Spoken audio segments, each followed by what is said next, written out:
judulnya ini bagaimana kita memahami intelijen ini melalui cerita Alkitab. Jadi dari cerita Alkitab itu kita bisa paham apa itu intelijen. Jadi kali ini bukan melihat Alkitab itu dari sisi keimanan, tetapi dari intelijen kita melihat itu adalah fakta. Apa yang tertulis itu adalah fakta, itu adalah empirik yang pernah terjadi. Itulah sebabnya kita pakai itu. Karena dia pernah terjadi. Nah, dari mana itu?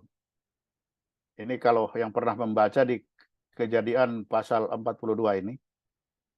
Di situ Yakub memerintahkan anaknya ke Mesir untuk beli gandum. Di Mesir, anak Yakub ini diterima oleh Yusuf. Yusuf membuat tuduhan bahwa anak-anak Yakub adalah sebagai pengintai. Nah, anak Yakub ini menyangkal, kami bukan pengintai. Lalu Yusuf bilang, buktikan kalau kamu bukan pengintai. Inilah ditemukan prinsip intelijen yang pertama di dunia.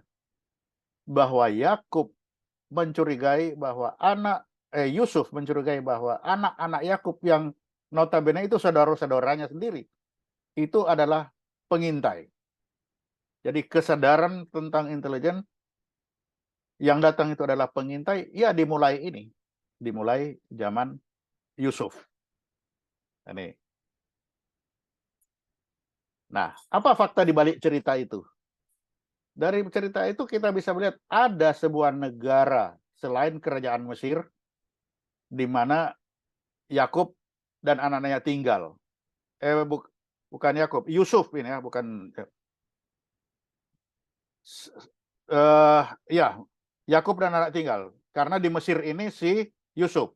Jadi ada negara lain selain kerajaan Mesir di mana Yakub dan anaknya tinggal. Di Mesir itu ada Firaun sebagai raja dan ada Yusuf yang melakukan fungsi intelijen. Nah, fungsi intelijen ini dilaksanakan oleh Yusuf dapat dilihat dari apa?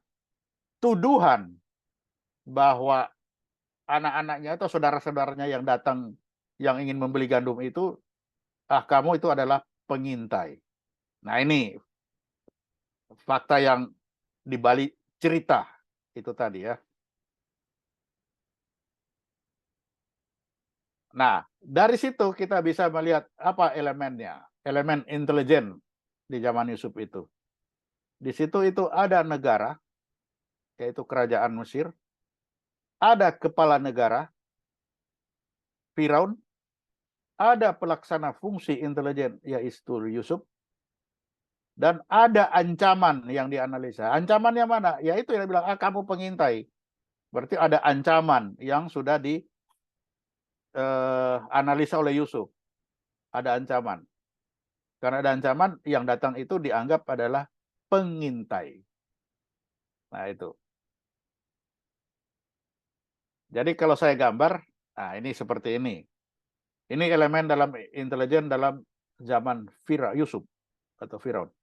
Ini yang kuning, ini ada negara ya Mesir, ada Firaun sebagai rajanya, ada Yusuf pelaksana fungsi intelijen atau ini yang disebut intelijen Mesir. Nah, dia punya ancaman. Ancaman yang merah ini, saya katakanlah Kanaan. Kanaan pasti juga punya raja. Nah, intelnya Kanaan ini Yusuf menganggap saudara-saudaranya adalah intel Kanaan ini. Nah, ini saya sebut aja asal negara tapi saya tidak tahu pastinya apa ya. Tapi bagi Mesir ada negara yang dari mana si teman-temannya saudara-saudaranya Yusuf ini hidup. Nah, inilah ancamannya bagi Mesir. Ini elemen intelijennya. Jadi ada negara, ada kepala pemerintahannya, ada fungsi intelijen, dan ini intelijennya. Ya, intelijennya di bawah ya.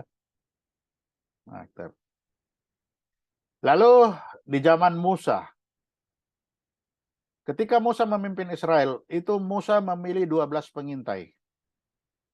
Kenapa 12? 12 ini mewakili setiap suku yang ada waktu itu.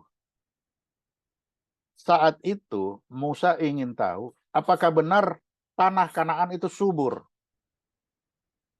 Musa minta agar 12 pengintai itu membawa oleh-oleh berupa buah-buah sebagai bukti kesuburan. Nah, ini perintahnya Musa.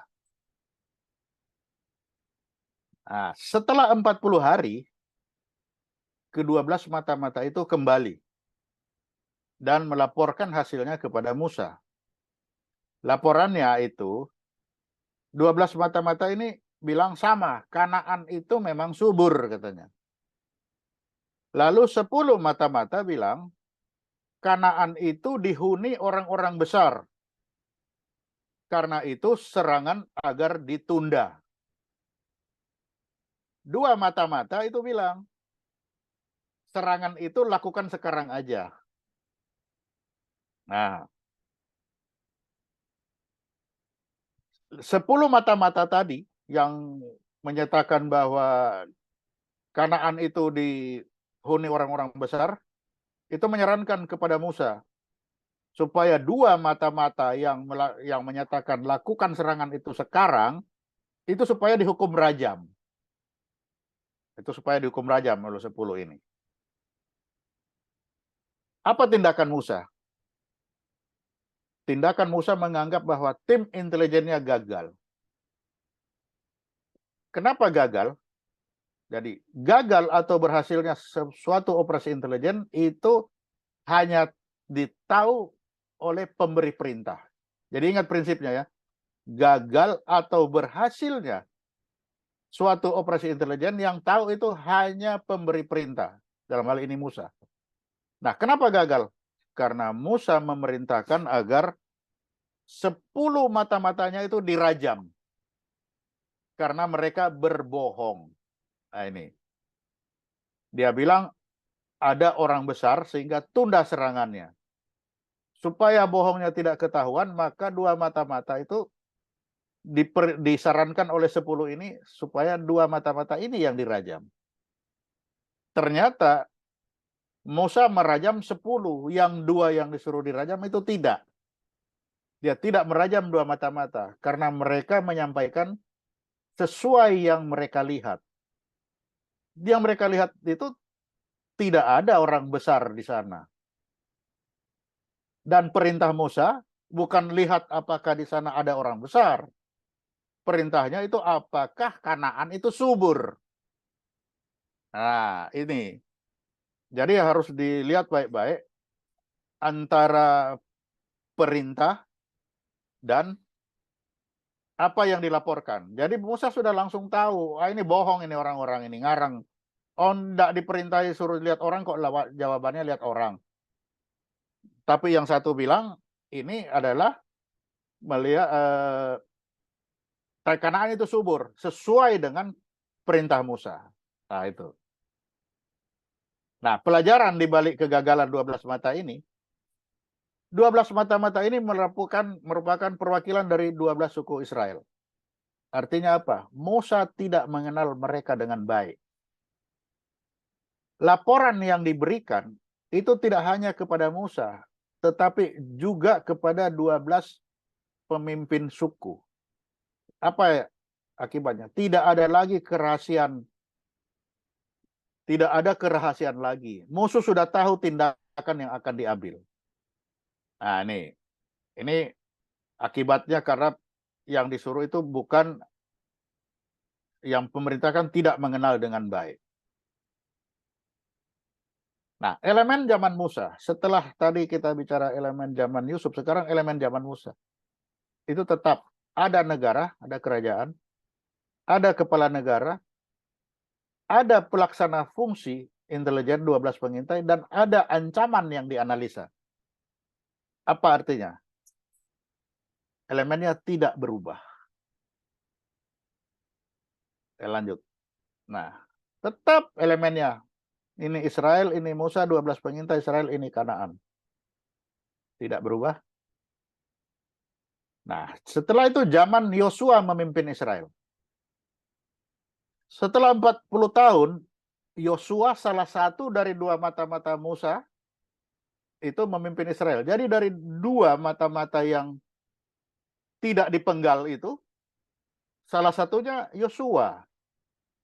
Nah, ketika Yosua memimpin Israel, Yosua ini memilih 2 orang mata-mata lagi. Dia yang memilih sendiri.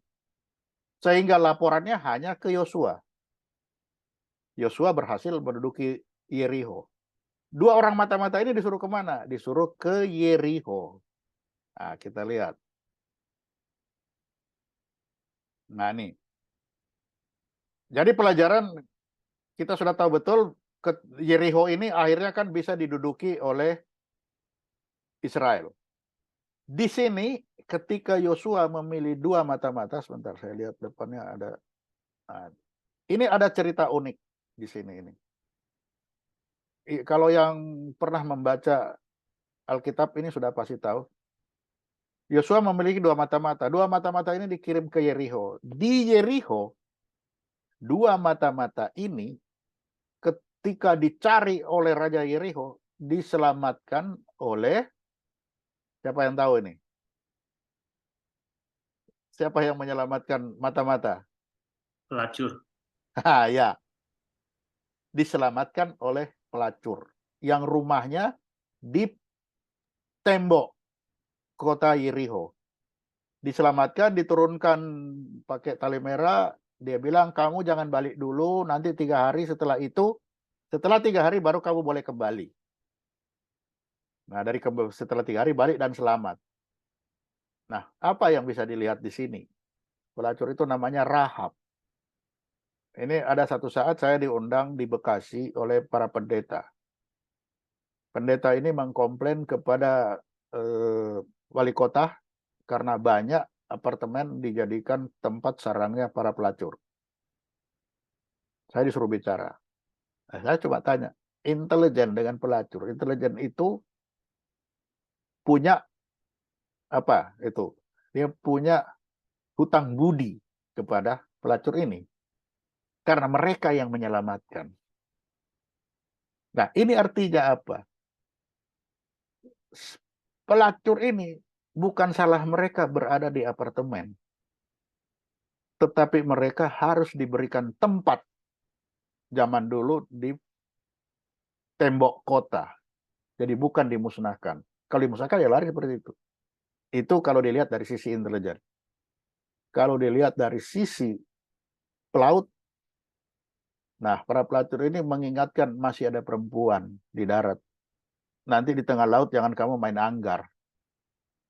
Kalau main anggar, ingat kota Sodom dan Gomora dihancurkan karena main anggar. LGBT. Dan sekarang banyak LGBT. Nah itu cerita sedikit dibawa di balik 2 mata-mata ini. Singkat kata, Yosua berhasil menduduki Yeriko.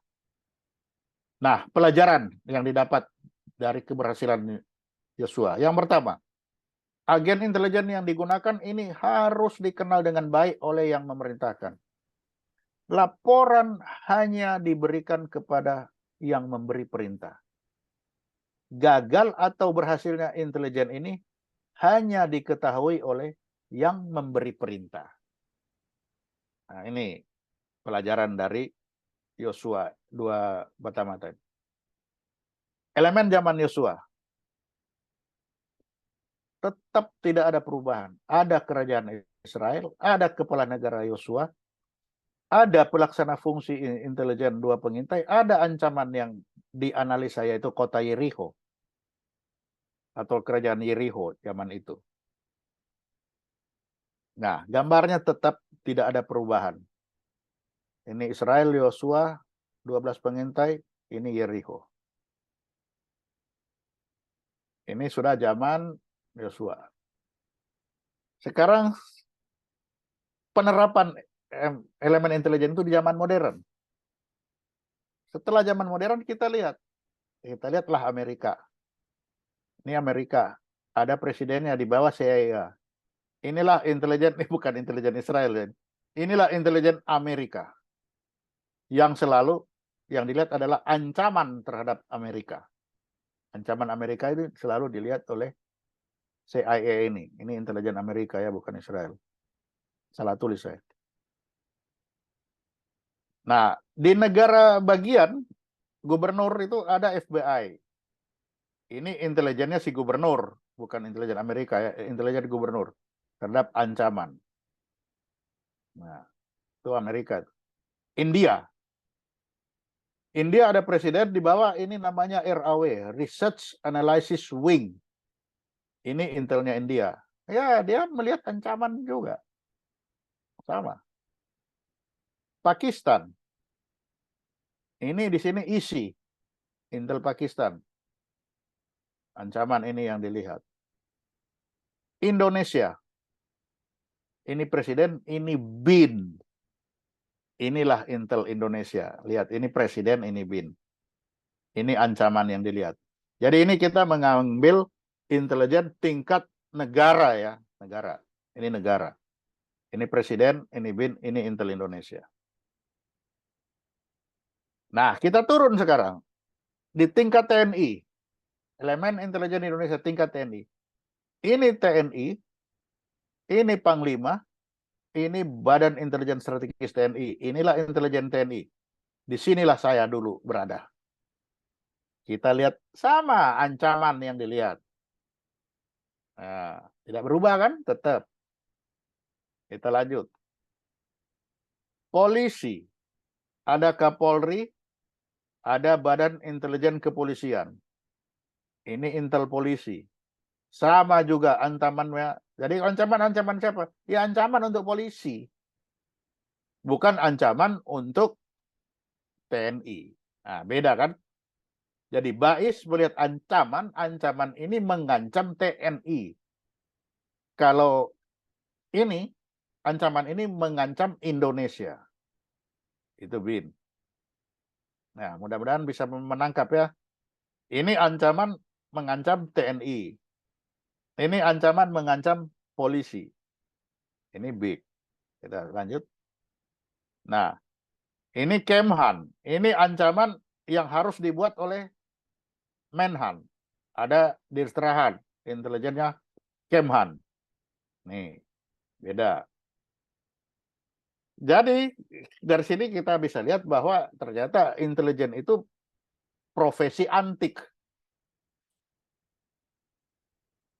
Enggak, itu. Kenapa disebut profesi antik? Karena sudah ada sejak zaman Firaun. Secara jelas dilaksanakan pada zaman Musa. Nah, elemen intelijen ini sejak zaman Yusuf sampai hari ini tidak pernah berubah. Jadi itulah disebut profesi antik karena sudah lama. Nah, ini kan perkiraan waktu. Kalau Yusuf ini 1800 sampai 1843 sebelum Masehi. Musa 57 sampai ini 1527 sebelum Masehi. Raja Daud sampai 970 sebelum Masehi. Sudah ada intelijen dan tidak pernah berubah sampai hari ini. Makanya disebut profesi antik. Nah, ini zaman Yusuf tadi sama. Ini tetap. Ini zaman Musa sudah. Jericho modern. Kenapa dia balik? Nah, dari sini penerapan saat tadi sudah. Kita lihat. Prinsip intelijen itu dari dahulu kala. Ada prinsip-prinsip itu. Kalau berangkat tugas dianggap mati. Hilang, tidak dicari. Kalah dicaci maki. Ada lagi, tidak kelihatan, belum tentu ada. Tidak ada, belum tentu itu pun bentuknya. Nah, kita lihat. Apa ini pelaksanaannya? Nah, ini berangkat tugas dianggap mati. Nah, ini saya baca dari sini. Ini Daud ini. Jadi pada waktu itu Daud ada di kubu gunung. Dan pasukan pendudukan orang Filistin ada di Bethlehem. Lalu timbullah keinginan pada Daud. Dia berkata, sekiranya ada orang yang memberi aku minum air dari perigi Bethlehem yang ada di pintu gerbang. Jadi dia cuma bilang, apa ada orang, saya itu ingin minum air yang ada di pintu gerbang Bethlehem itu. Padahal dia tahu di situ itu orang Filistin ada. Lalu ketiga pahlawan ini menerobos perkemahan orang Filistin. Mereka menimba air dari perigi Bethlehem yang di pintu gerbang itu, mengangkatnya dan membawanya kepada Daud. Tapi Daud tidak mau meminumnya, melainkan mempersembahkan sebagai korban curahan kepada Tuhan. Nah, kenapa itu? Nah, kita lihat. Daud keinginannya, seandainya aku orang memberi minum dari perigi Bethlehem. Ini adalah ciri-ciri perintah di kalangan intelijen. Jadi perintah kita itu tidak perintah langsung. Jadi kalau aku ya sekiranya ada orang yang bisa membawa kepalanya si ini ke sini, wah ini sangat bagus ya. Nah, sama seperti ini. Dan perintah ini dilaksanakan oleh para agen intelijen itu. Sekiranya ada orang yang memberi aku minum dari perigi Bethlehem. Berangkat orang tiga itu, dia ambil minuman dari perigi Bethlehem. Nah, di sini membawa kepada Daud, tapi Daud tidak mau meminumnya. Kenapa? Di sini terlihat bahwa perkataan Daud itu merupakan perintah yang harus dilaksanakan. Ada chemistry yang baik antara Daud dan anak buahnya ini. Jadi begitu dia ngomong, ini sudah tangkap. Dan ini biasa bagi kita di internet itu begitu. Makanya kita harus hati-hati begitu kita sudah bergerak ke sini, dia sudah tahu apa yang akan dia lakukan. Sehingga mengurangi pembicaraan-pembicaraan verbal yang langsung. Tapi sudah saling mengerti. Nah, di sini kita lihat apa nih? Nah, ini. Agen itu dianggap mati, kenapa? Ini kan Daud bilang begini. Bukankah ini darah orang-orang yang telah pergi mempertaruhkan nyawanya? Dan dia tidak mau meminum. Nah, itu. Jadi ketika orang itu pergi, dia anggap ini orang udah mati nih. Dia berangkat tugas, dia anggap mati.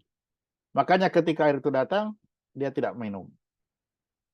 Karena dia bilang, bukankah ini darah orang yang telah pergi mempertaruhkan nyawanya? Dia bertarung hanya untuk ambil minuman. Itulah sebabnya itu tidak diambil, tapi dia korbankan, dijadikan korban curahan. Dia tidak mau meminumnya. Itulah yang dilakukan ketiga pahlawan. Jadi agen intelijen itu ketika bertugas sudah dianggap mati itu. Hilang nggak dicari. Kalah malah dicaci maki. Nah, itu intelijen. Nah, di sini contohin. Ada. Di sini apa? Di sini hilang tidak dicari. Nah, kita lihat. Ketika Yosua bin Nun ini bilang di Yosua 21 ini, dia secara diam-diam melepas dari Sitim 2 pengintai. Perintahnya ini kan tadi Yeriko. Pergilah, amatilah negeri itu dan kota Yeriko. Maka pergilah mereka dan sampailah mereka kepada perempuan sundal bernama Rahab. Lalu tidurlah di situ. Berkatalah ia kepada mereka, nah, pergilah ke pegunungan supaya jangan pengejar-pengejar itu menemui kamu. Nah, yang saya bilang tadi ketika si para dua orang ini masuk di rumahnya Rahab, datang kan dicari. Karena dicari si perempuan itu bilang kepada ini, pergilah ke pegunungan supaya pengejar itu jangan menemui kamu. Bersembunyilah di sana selama 3 hari. Maka mereka pun pergi dan tiba di pegunungan. Mereka tinggal di sana selama 3 hari sampai pengejar pulang. Pengejar itu mencari di mana-mana sepanjang jalan untuk menemukan mereka, tapi tidak ketemu. Nah, dari sini apa yang dilihat? Para pengintai itu sudah pergi lebih dari 3 hari, tapi tidak ada upaya Yosua untuk mencari mereka. Sudah dibiarin. Itulah dibilang hilang, tidak dicari.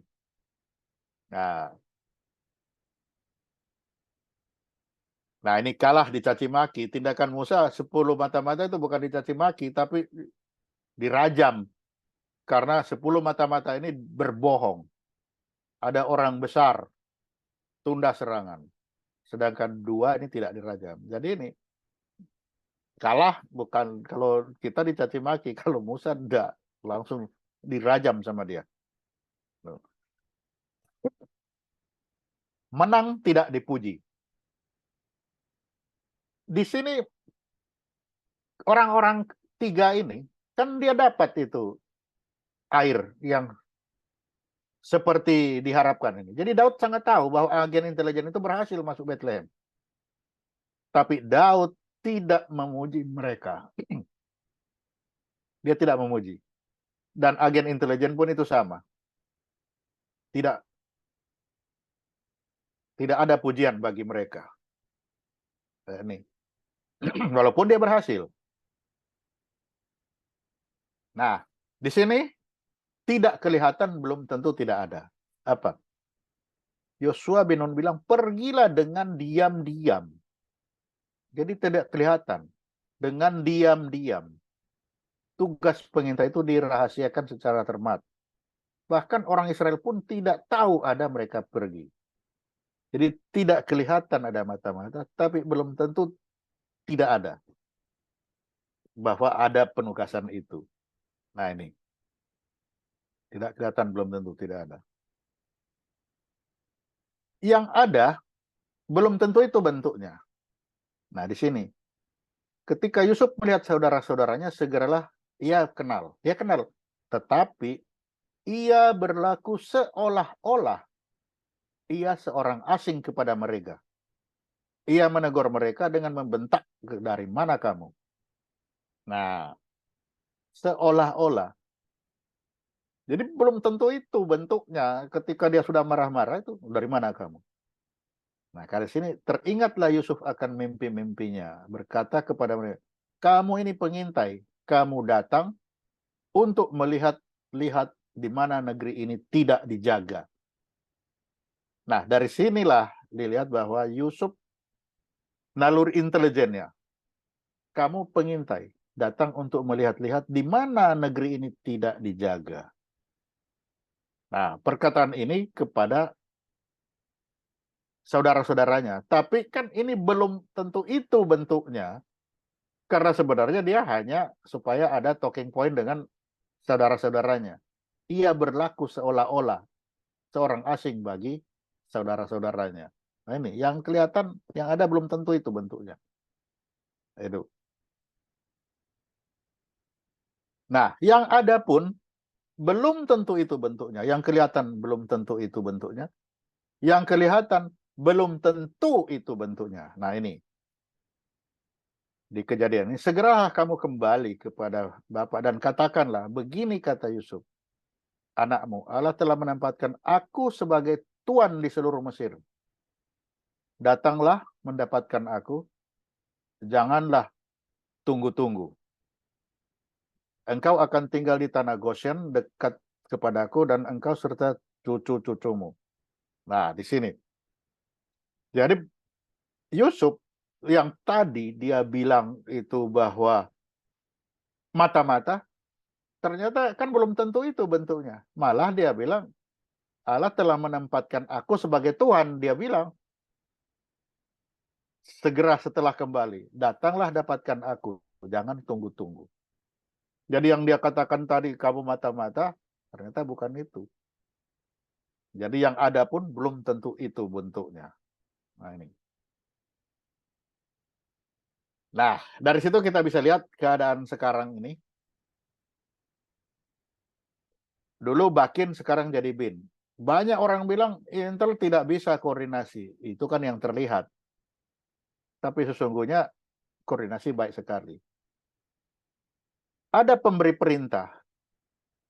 Tidak percaya sama intelijennya. Ya itu biasa. Kan sudah terjadi di zaman Musa.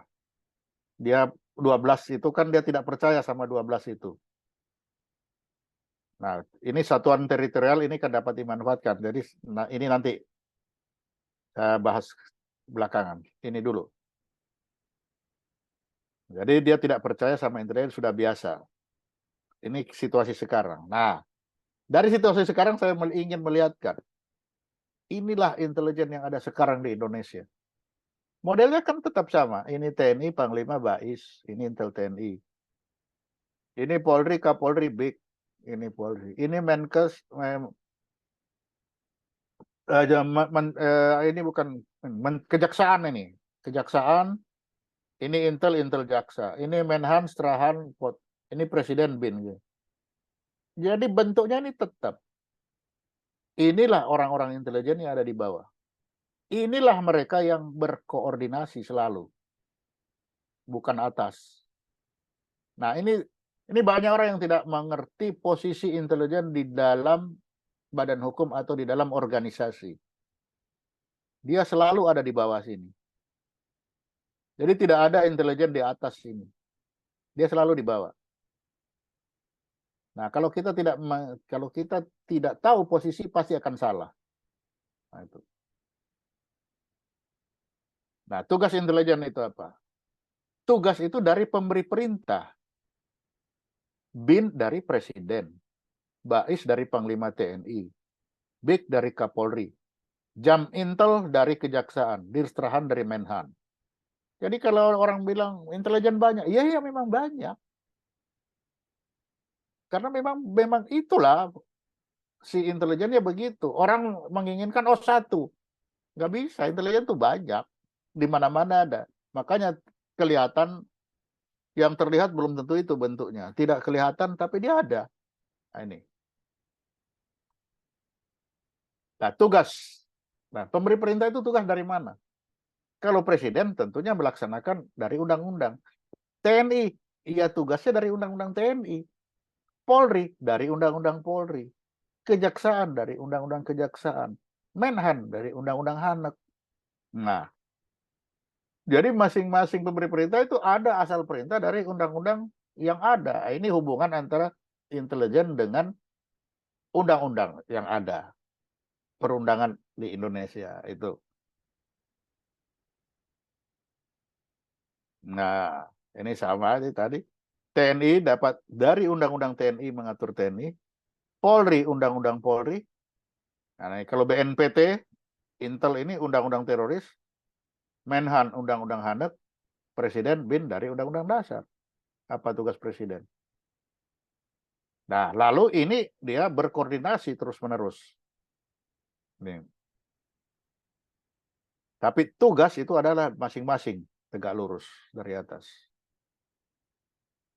Nah, sama.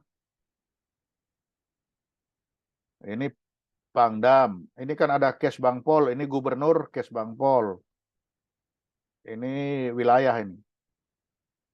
Ini Pangdam. Tapi ini salah ini undang-undangnya ini. Ini keliru undang. Yang ini yang benar. Ini saya belum revisi yang tadi. Nah, kalau digambar dalam organisasi, ini banyak yang suka salah gambarnya. Ini seperti ini. Kalau ini negara, ini presiden, ini kepala BIN. Ini Panglima, ini Kapolri, ini Jaksa Agung, ini Menhan. Presiden langsung membawa Panglima, bukan membawa Kabais. Kabais di bawah Panglima. Kapolri, Kabik, Jagung, Jamintel. Nah, ini di bawah. Itu hubungannya. Hubungan kerja ya. Jadi ini Kepala Bais, ini Panglima. Ini ada asistennya. Panglima ini kan kalau dia nggak ngerti intelijen, nah dia ada stafnya. Stafnya namanya Asintel. Gambarnya dari samping. Kenapa gambar dari samping? Karena ini tidak boleh langsung ke sini. Ini kalau bertanya dari sini, dia ke sini dulu, baru ke bawah. Dari ini tidak ke sini, ini ke Panglima dulu, Panglima nanti tanya ke sini. Saya pernah di sini, pernah juga di sini. Jadi bisa tahu bagaimana kerjanya. Kalau ini, hubungannya ke sini, ini juga. Ini kalau beri perintah ke lapangan adalah ini. Hasil dari sini dibawa ke sini, dipikirkan, dianalisa oleh ini. Setelah hasil ke Panglima, kalau kurang, suruh ini lagi tambah. Nah, itu gitu, berputar-putar dia. Nah, kalau di TNI jelas. Panglima, Asintel, Kabais. Kasat ada asintelnya, ada pusintelat. Kasal ada asintel, di bawah Kadis Pamsannal namanya.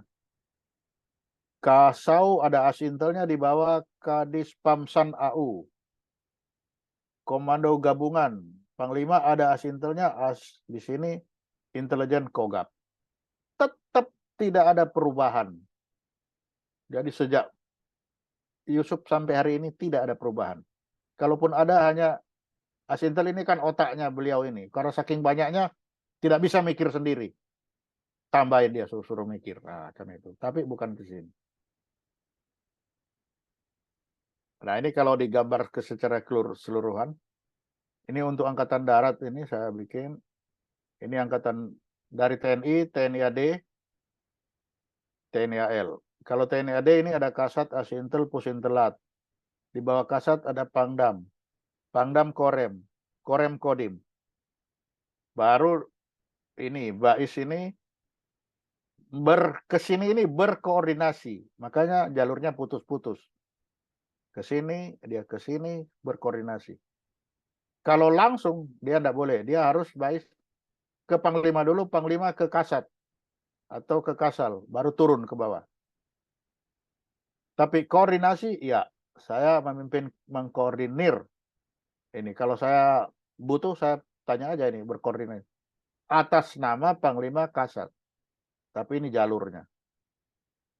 Kalau saya langsung, salah. Nah, itu. Nah, dari sini, mana produk orang bilang, wah itu kan hasil intelijen. Yang mana yang bisa dianalisa, mana yang tidak. Jadi yang bisa dilihat oleh umum itu hanya ini. Perintah Presiden kepada Panglima atau laporan Panglima kepada Presiden. Ini kepada Kapolri. Ini yang bisa. Tapi ini kepada Presiden ini tidak akan ada orang tahu. Kenapa? Ini hanya memerintah ke sini, ini menjawabnya hanya ke sana. Ini judulnya produk intelijen yang tidak dapat dianalisa oleh siapapun. Kecuali orang dua ini yang tahu. Karena judulnya rahasia. Jadi walaupun orang bilang, oh ada bocor, ini bilang ke sana. Belum tentu itu benar. Saya bisa bikin laporan 1000, dari 1000 laporan yang benar hanya 2. Yang tahu mana yang benar hanya pemberi tugas. Nah sama, Panglima kepada Kabais. Ini produk-produk ini tidak bisa dianalisa. Jadi kalau orang bilang, wah itu hasil intelijen, nah, omong kosong. Ini hasil yang bisa dibahas. Kalau ini tidak bisa. Kalaupun ini terbaca, belum tentu itu benar. Memang sengaja dibocorkan untuk menipu. Nah ini. Tapi prinsip yang tahu itu, ini ke sini, ini ke sana, hanya orang dua ini. Sama yang itu. Nah itulah sebabnya mengapa kita disebut intelijen TNI. Kenapa? Karena melaksanakan tugas TNI. Dilaksanakan oleh anggota TNI. Info untuk Panglima TNI. Nah ini intel profesi orang-orang unik. Ya kenapa? Unik karena dia harus rela hasil kerjanya diakui oleh orang lain. Jadi hasil kerja saya tidak bisa saya bilang itu hasil kerja saya. Itu hasil kerja orang lain. Dia harus rela tampil dengan karakter dan identitas orang lain. Nah, jadi kita tidak bisa tampil dengan karakter saya. Eli Cohen itu tampil dengan karakter orang lain. Dia rela tidak mendapatkan penghargaan walaupun pekerjaan berhasil. Ingat itu 3 orang yang ngambil air sumur di depan Bethlehem itu. Lalu dia rela bertanggung jawab atas kesalahan yang bukan dilaksanakan oleh dia. Di kesalahan anak buah, dia rela bertanggung jawab. Ini orang-orang unik ini. Oh ini tadi, ini apa sih yang dimaksud intelijen Indonesia? Di Indonesia, apa itu intelijen? Apa itu intelijen Indonesia? Oh iya. Intelijen Indonesia karena intelijen itu ya ada di Indonesia untuk hubungan Indonesia, kan itu aja, nggak banyak. Nah, jadi kalau kita bicara intelijen ini, kata intelijen itu ada 3. ada artinya, arti intelijen itu, ada guna intelijen, ada fungsi dari intelijen. Nah, coba. Intelijen, ada 3. Jadi orang bisa tertipu. Kalau dia dari arti, intelijen ini artinya bisa berarti organisasi, contoh BIN, BAIS. Bisa kegiatan, bisa pengetahuan. Kegiatan operasi intelijen. Pengetahuan itu laporan. Nah ini, dari arti aja udah bisa 3 dia. Dari penggunaannya bisa untuk intelijen strategis atau intelijen taktis. Apa bedanya? Kalau strategis, kita menganalisa ada 9 komponen. Nah itu. Atau ada 9, apa kalau umumnya itu 9, apa kalau orang umum bilangnya. Jadi apa 9 komponen yang harus dianalisa. Kalau taktis hanya 3 untuk misalkan untuk mendapatkan ancaman KKB. Nah, untuk mendapat ancaman KKB itu ada 3 elemen yang harus dianalisa. Yang pertama, musuh. Musuh itu apa? KKB itu. KKB itu musuh. Musuh itu berapa jumlahnya, di mana posisinya, berapa senjatanya, itu musuh. Lalu medan yang kedua. Ke sana itu jalannya berbatu-batu, jalan tol, jalan darat, jalan licin, atau hutan.